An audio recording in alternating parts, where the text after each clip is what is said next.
Welcome, ladies and gentlemen, to a brand new episode. And in this episode, I am finally going to reveal my list of the best games you should play starting in 2026.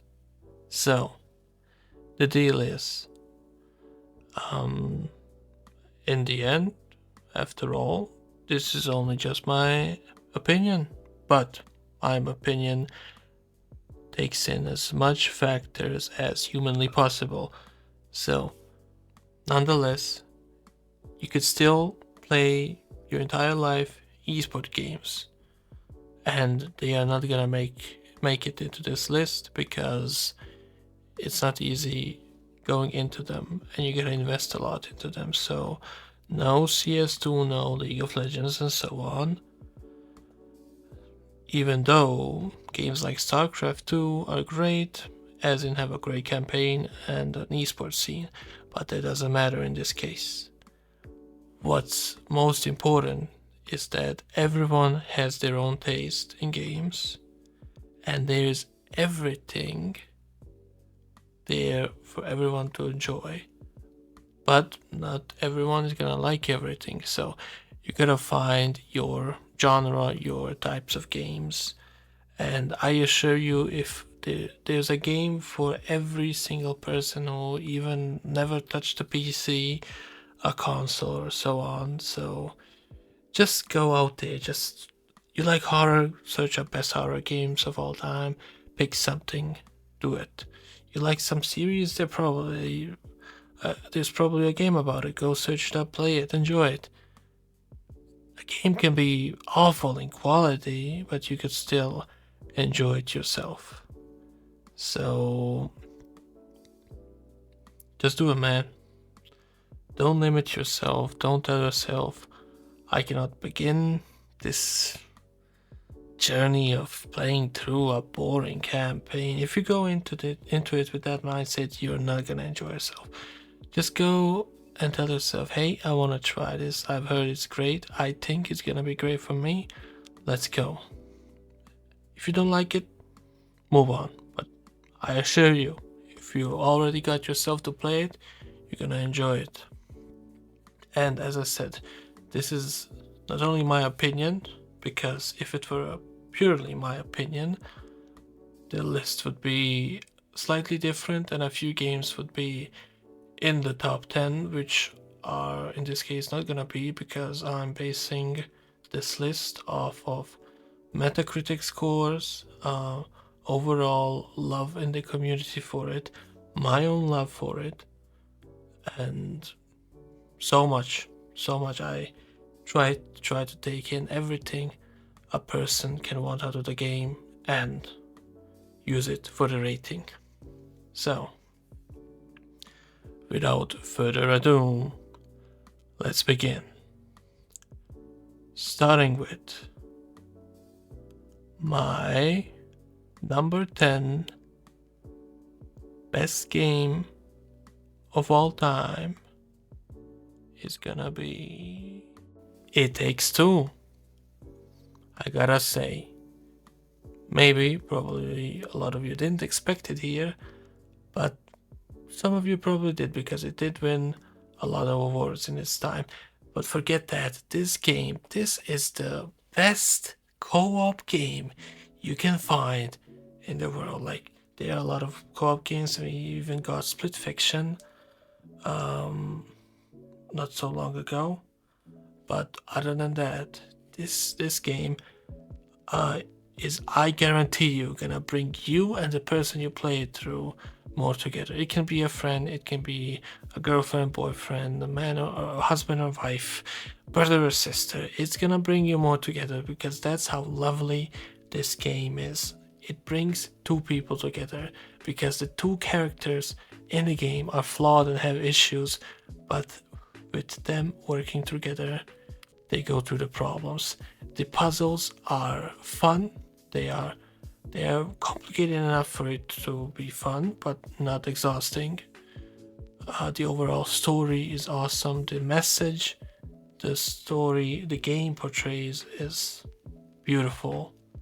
It's funny. It somehow even manages to be funny.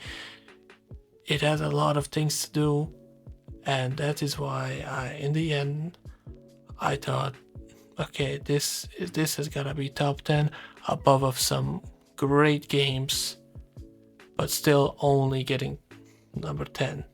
That's how the upcoming games are gonna be good. But before I move on from It Takes Two, I gotta say, I I I don't know. Actually, it's the best co-op game out there. Just go find someone you wanna get an unforgettable experience with, and do it. Play it. Enjoy yourself. It's a relaxing game.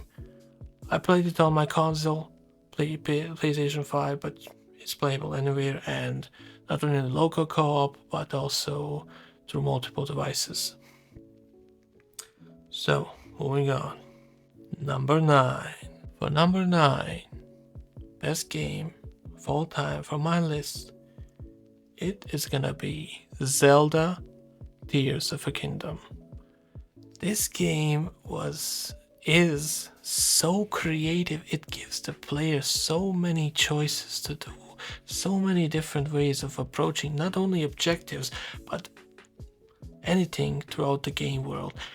I know a lot of people are gonna say Breath of the Wild is better, and I agree that the story has a somewhat more to offer than Tears of the Kingdom, but Tears of the Kingdom improves on every aspect of the previous game. It enlarges the map so much, it lets you really relish in your creativity. You can do so much with the game. The story is still there, it's great. The gameplay is so fun. The combat, the cooking, the inventory management, the characters, the abilities, that's everything that pops up to mind, and that's a lot. This game is gonna give you, well, it can give you hundreds of hours of playtime because the side missions are so many. The world is more filled up than the previous game, and that's what makes it better for me, and objectively, I believe. I don't want to spoil much, but Link is such a great character, Zelda as well, but I don't want to spoil a lot. It is a fantastic journey that you are not gonna forget if you undergo. You need a Switch, that's the problem, and that holds it back because the Switch is not really a good device. You gotta play it on full HD 30 FPS, you cannot change that. So yeah, if you could play it somewhere else, I'm not gonna say how, but if you could, it's even unbelievable. It's a completely unbelievable experience. But nonetheless, on the Switch, it is also good. Moving on, number 8 spot. Well, there goes to nobody else but The Witcher 3. Hey, I know this game is gonna be on many top lists on the first place, but nowadays it's sadly not.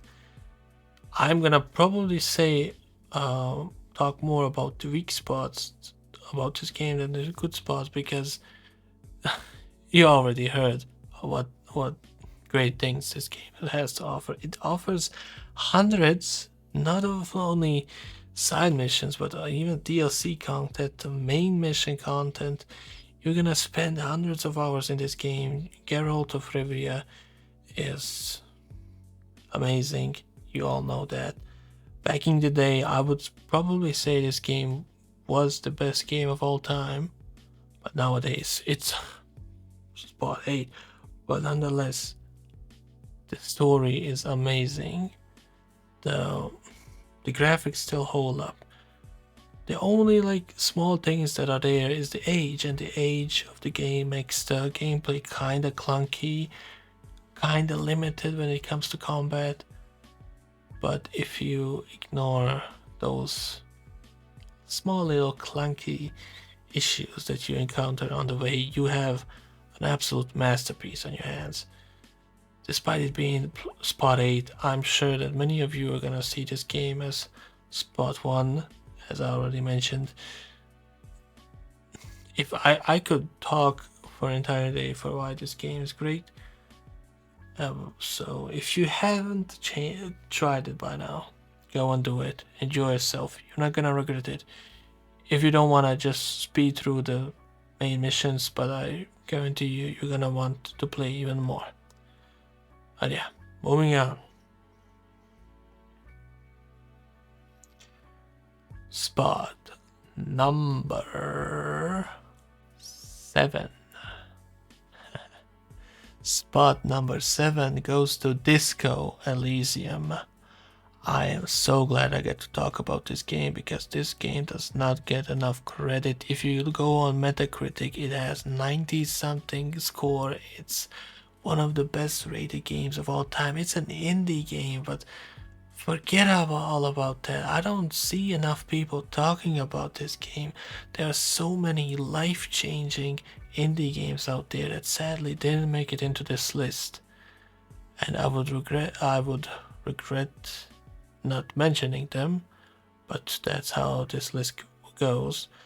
I recommend you go search up best indie games of all time and you'll definitely find something for yourself. But Disco Elysium, it goes into the human psyche so much. It's pure art, and I found myself in that game.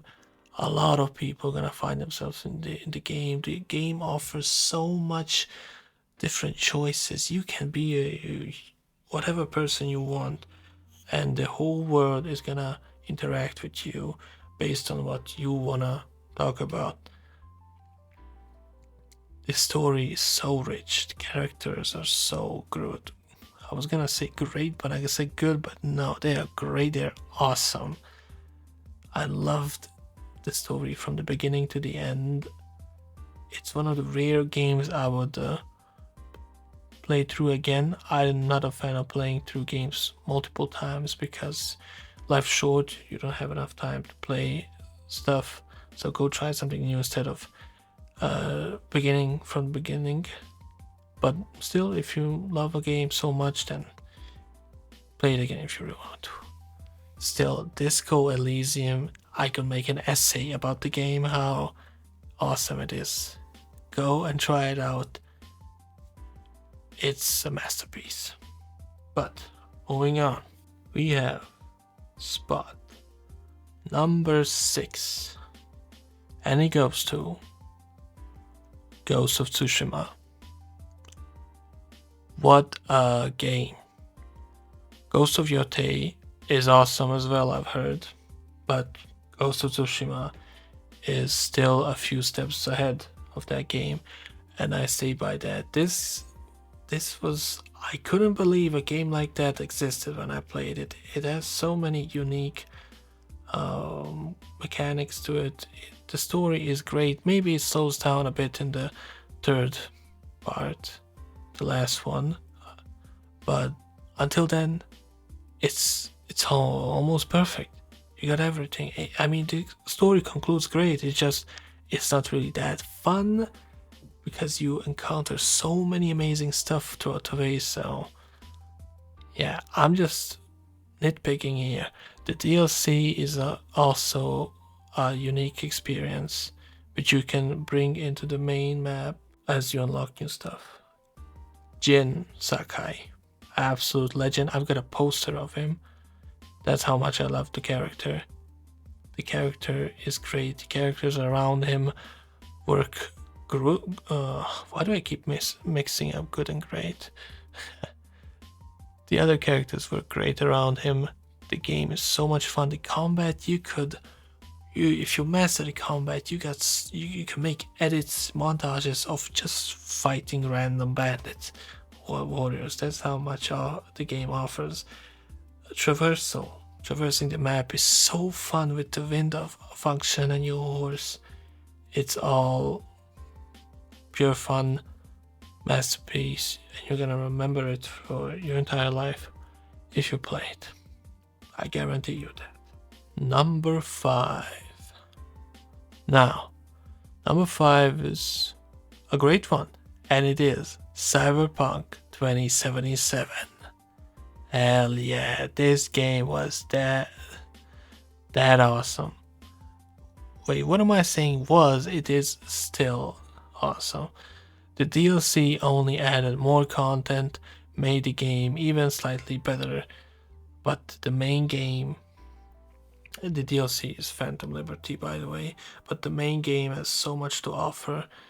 The world itself, they after so many updates, they made the world around with side missions awesome. But if you follow the main story only, it is such a touching story which is gonna be engraved in you forever and is gonna make you a better person, a stronger person, because the message it portrays is special and the overall topic of the game is so beautiful. Main character V, I love him. The thing is, V can also be a female and can act how you want him to or her. But nonetheless, the other characters work awesome on their own.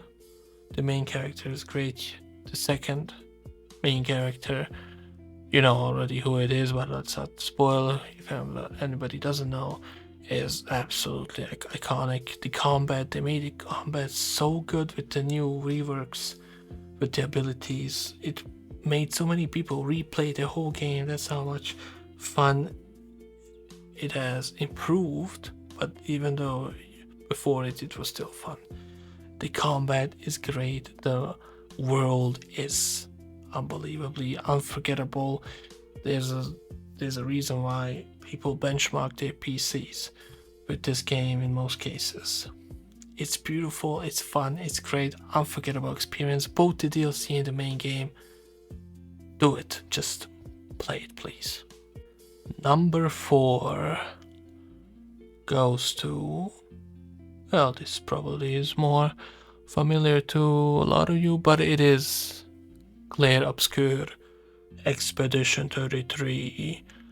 A literal...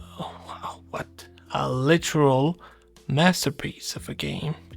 If you know what I mean. This game is touched me so deep. I'm actually sad I couldn't give it a higher place, but I believe it deserves its place as the 4th best game of all time. This is actually officially an indie game, but it has such a scale, a bigger scale than so many AAA games.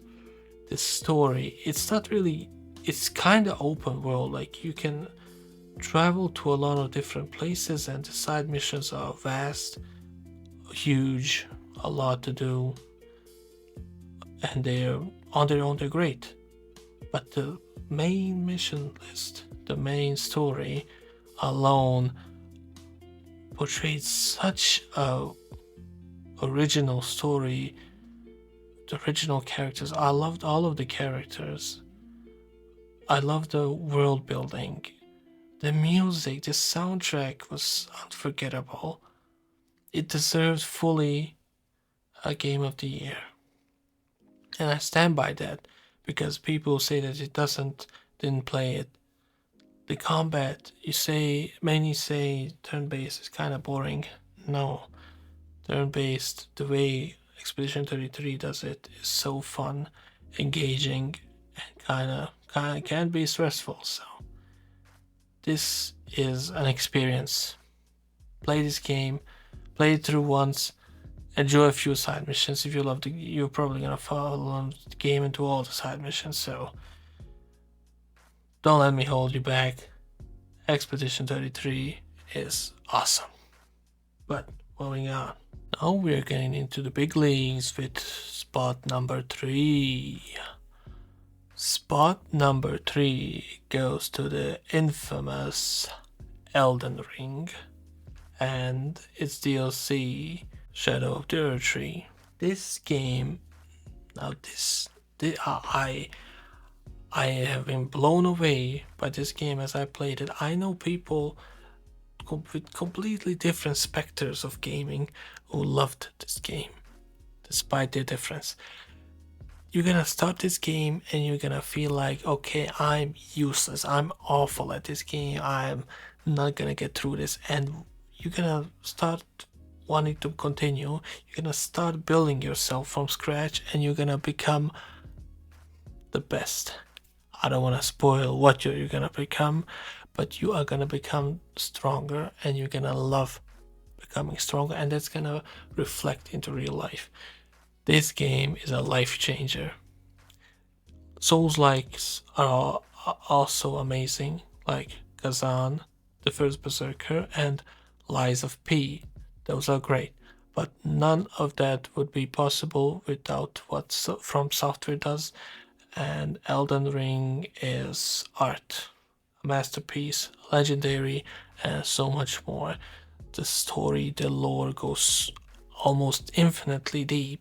The gameplay, it's so engaging. You have so many different options. Like, you can make the game easier for yourself if you really want to, but you can play whichever way you want, and you can win the entire game.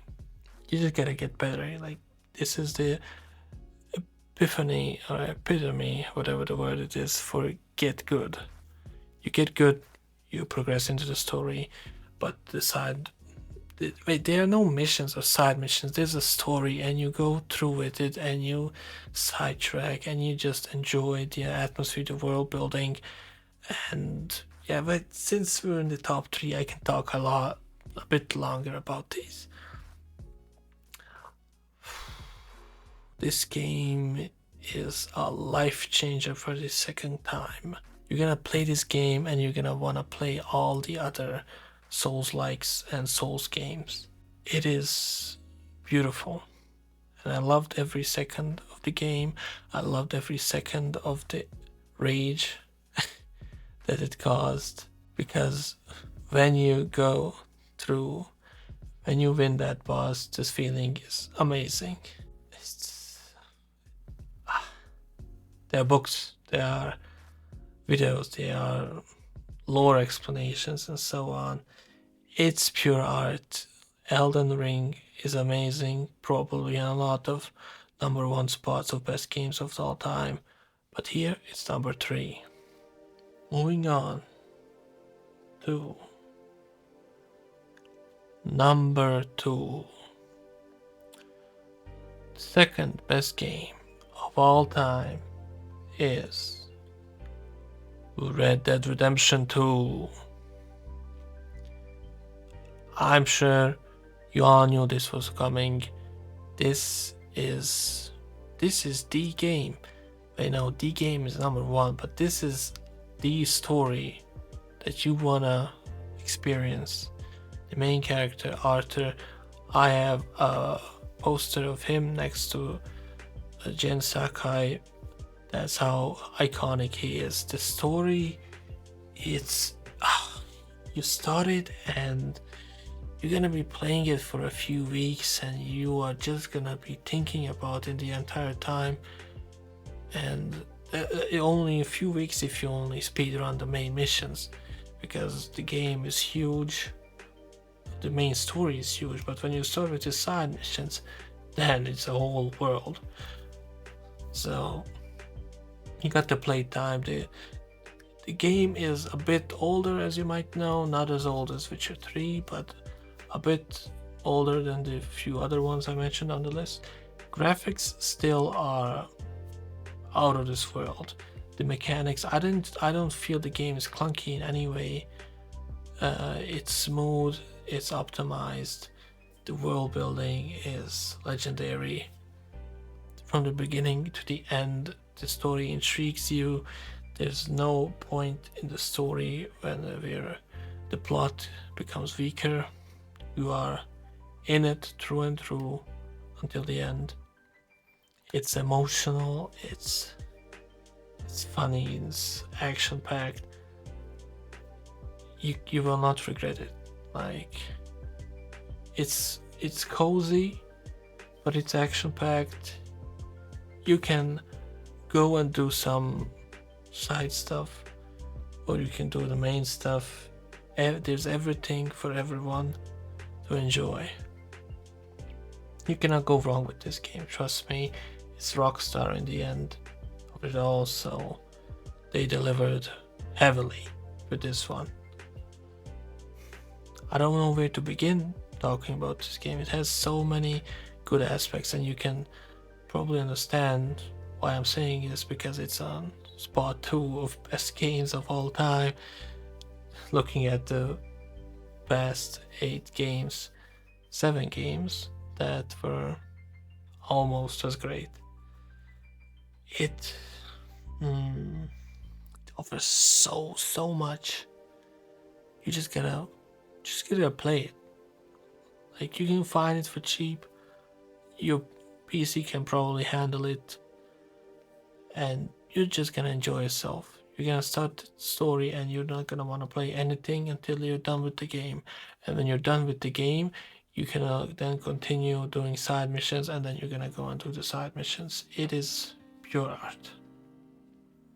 Now, before we get into the number 1 spot, I just want to say that there are games that they were in their time the best in history.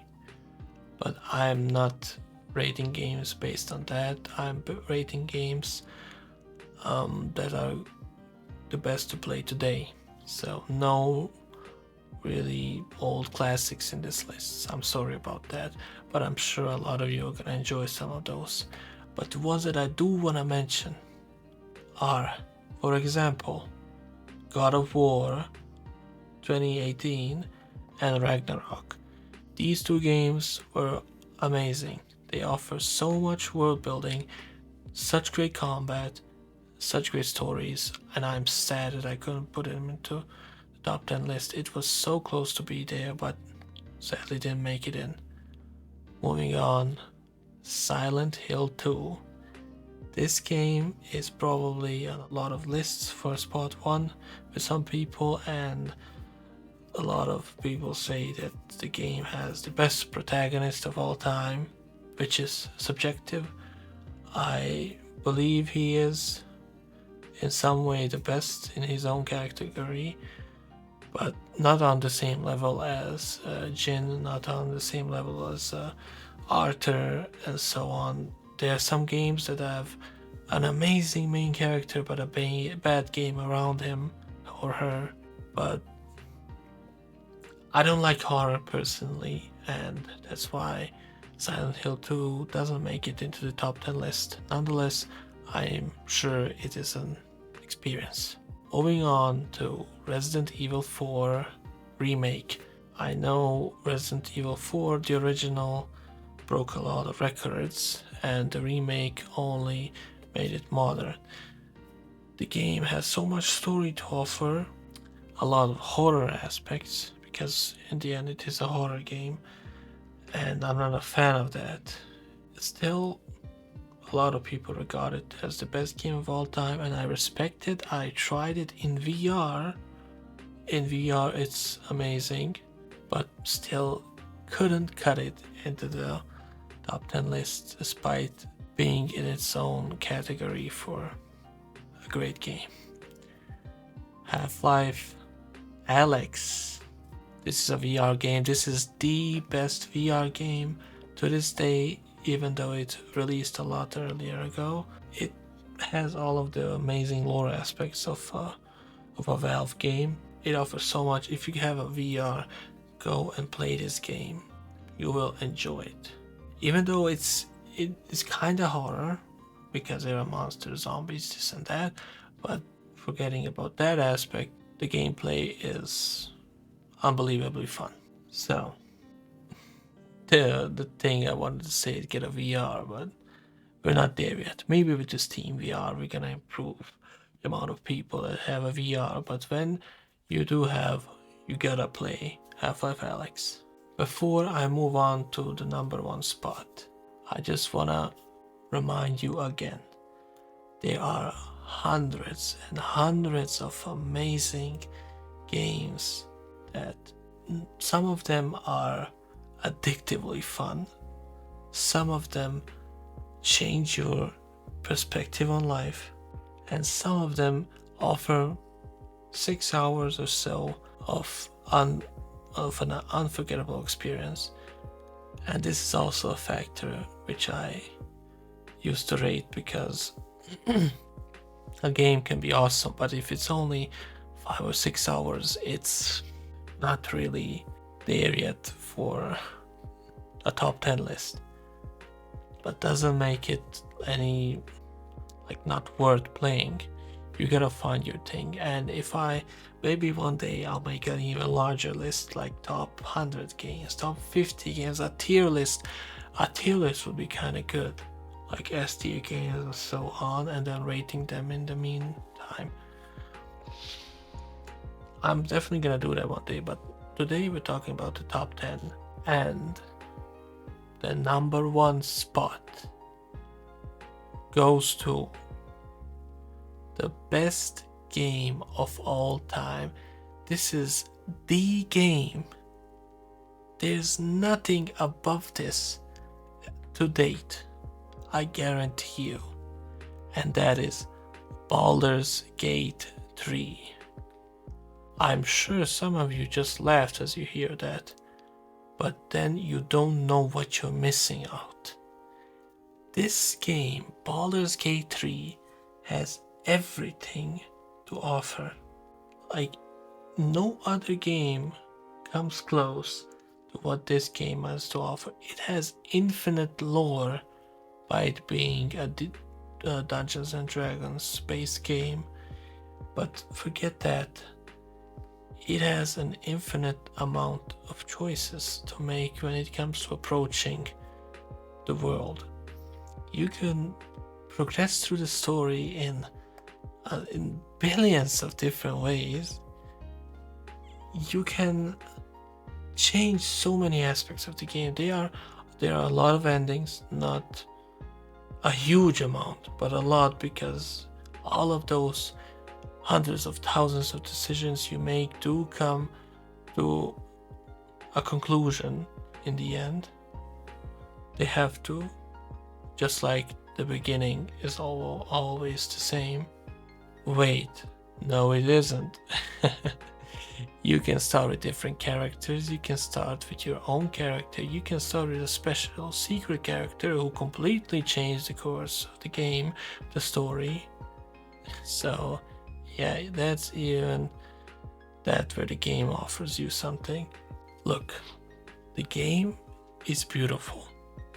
It needs a good computer to run when you wanna enjoy those beautiful graphics too. There are multiple maps, multiple spots, multiple everything, multiple hidden dimensions, and they all look great. Starting from that, the characters are unforgettable. Like, of course you have some side characters here and there, but even the villains, the somewhat more frequently appearing side characters, are great. Your companions, who you can, or if you don't want to, don't collect throughout the game, are I swear they become like literally my companions for real. You can do whatever you want to them. You can be awful to them, you can be great with them, you can be a role model for them, they can be intimidated by you, they can be everything you want it to be. I cannot say that this game is this or that, because this game is what you want it to be.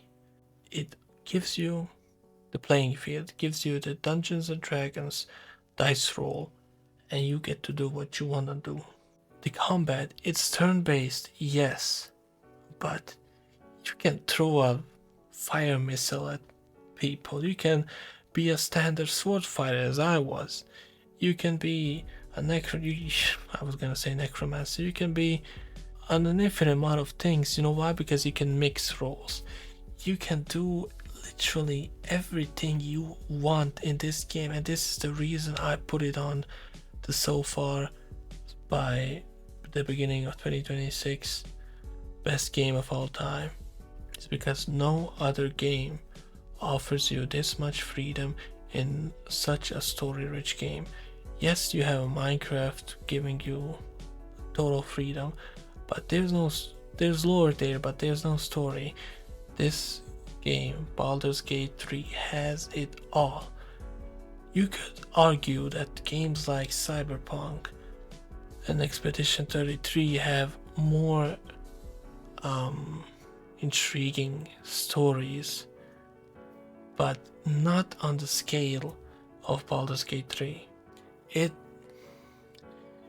It's only limited by its by the amount of things developers put in, and to this date, people are still discovering new stuff. Like, you gotta try this game. It is the best game of all time, even though if you're not into D&D, if you're not into turn-based, if you're not into whatever you think you're not into, you're gonna like this game because you're gonna be able to play it in your way. It gives you total freedom with logic, of course, but you can play around with that. So, all in all, Baldur's Gate 3, for the who knows how many times I already said it, is the best game of all time, and you should try it out at least. Trust me, I guarantee you, I played hundreds of games. I watched so many lore videos, and I love to do that. I love playing games, and I'm here telling you that Baldur's Gate 3 is, whether you like it or not, the best game in history and better game of the ones that I mentioned earlier on this list. So, I thank you very much for joining me on this journey to review my favorite games of all time, my list. Even though it's sad to leave out some masterpieces, and I'm sure I missed out on mentioning at least some great ones, but it is what it is as for now. I can always make another video. This has been my top 10 list, and I'm really thankful for you for joining me. And I wish you a great day or night, doesn't matter. And I wish you enjoy the games that I recommend you, because you cannot go wrong with any of these games. Because I recommend, don't waste too much time on shooters and esport games. You gotta chill out from time to time. Even though in the last couple of months I've been addicted to Arc Raiders, for example, and I can never leave League of Legends. But those games on the side, these single player games are worth the experience, because as I played Black Myth Wukong, for example, an also amazing game which sadly didn't make it into the list, I knew that I wanted to make this list, and I'm gonna make a bigger one day. Thank you. See you guys and gals some other time. Goodbye.